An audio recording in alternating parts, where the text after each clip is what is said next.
terribly pampered great-grandson.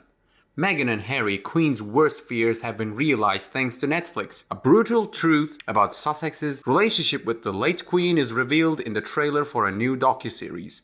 Good morning and thank you for tuning into UK Royal News Trends update broadcast. They attended a service of Thanksgiving for the Queen at St. Paul's Cathedral in London in June of this year, where Harry and Meghan made their first public appearance as a married couple. The Duke looked as threatening as he did when he found out that Cadbury's cream eggs were being discontinued, while the Duchess was dressed like the world's cheekest private detective.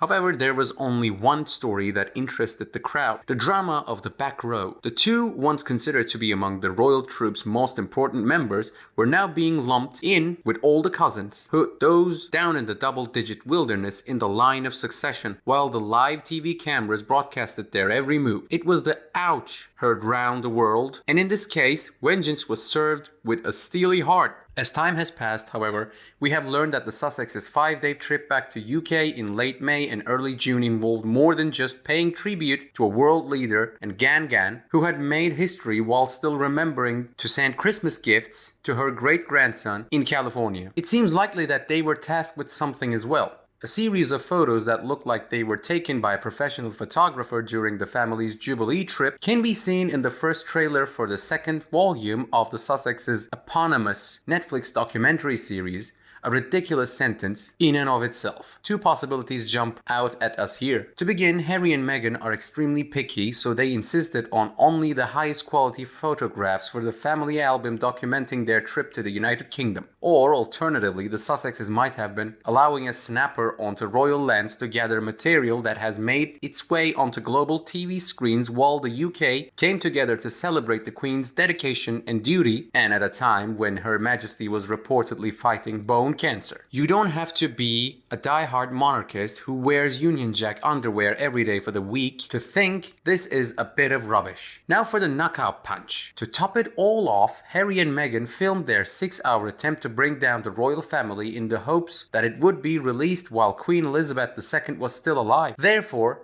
Harry and Meghan were pleased for his grandmother, whom they have previously gone to great lengths to say they respect, to see the Duchess make a joke about curtsying to Her Majesty for the first time, for the Queen to know that they took a photographer into her London home reportedly without her permission, and for the media to report that they are expecting a baby. The Queen has already given them a grace and favor house and given them $4.3 million to renovate it. So hearing Meghan say that leaving the UK gave us a chance to create that home that we had always wanted must have been very upsetting for her. This next part is a little more gun-related. In the first volume of Harry and Meghan, we see a photo of Sussexes laughing while holding teacups in a peculiarly small room, and we also have a series of pictures that appear to have been taken inside on the grounds of Frogmore Cottage. Twitter's eagle eyes have identified the location as inside Wee Bithin Bar, the Queen's childhood playhouse that now stands in the grounds of Prince Andrew's home, Royal Lodge. In 1932, the people of Wales presented the young Princess Elizabeth with a 2-story thatched playhouse as a gift. It's because in the pilot episode of Harry and Meghan,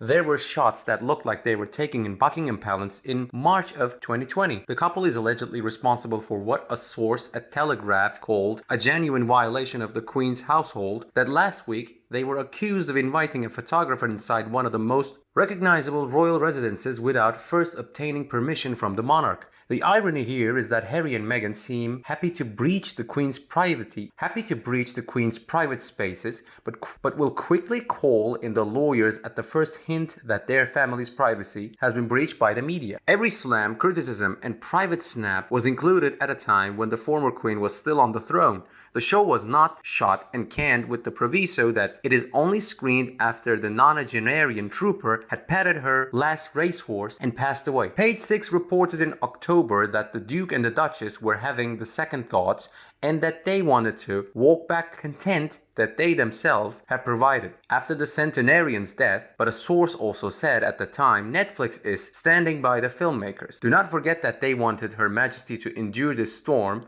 and that it occurred a week before Christmas. In an effort to make life easier for himself and his family, Harry has always persisted in the absurd belief that Her Majesty and the institution she headed were easily divisible, totally separate entities. That's a ridiculous, weak and condescending line of thinking.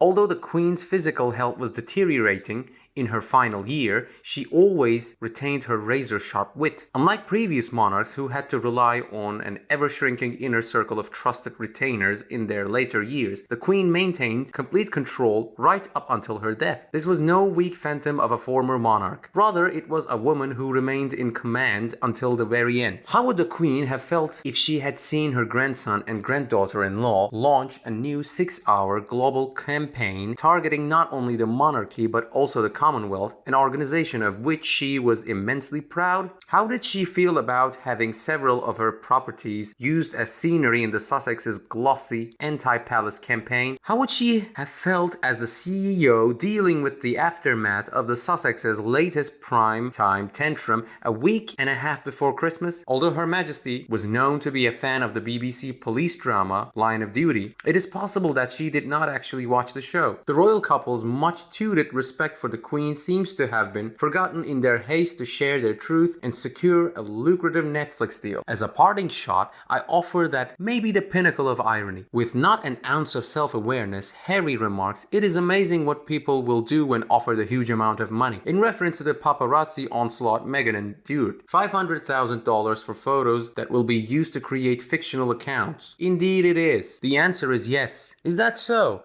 So what do you think of Harry and Meghan, the hypocrisy couple? Leave your thoughts in the comment section and we'll discuss them and the royal family further down. Please feel free to like and share my video with anyone who enjoys it if you find it to be helpful. If you want to stay up to date on UK royal news news, then you should subscribe to the relevant YouTube channel. So with that, I'd like to say thanks for watching, have a good day, and hope to see you in the future videos.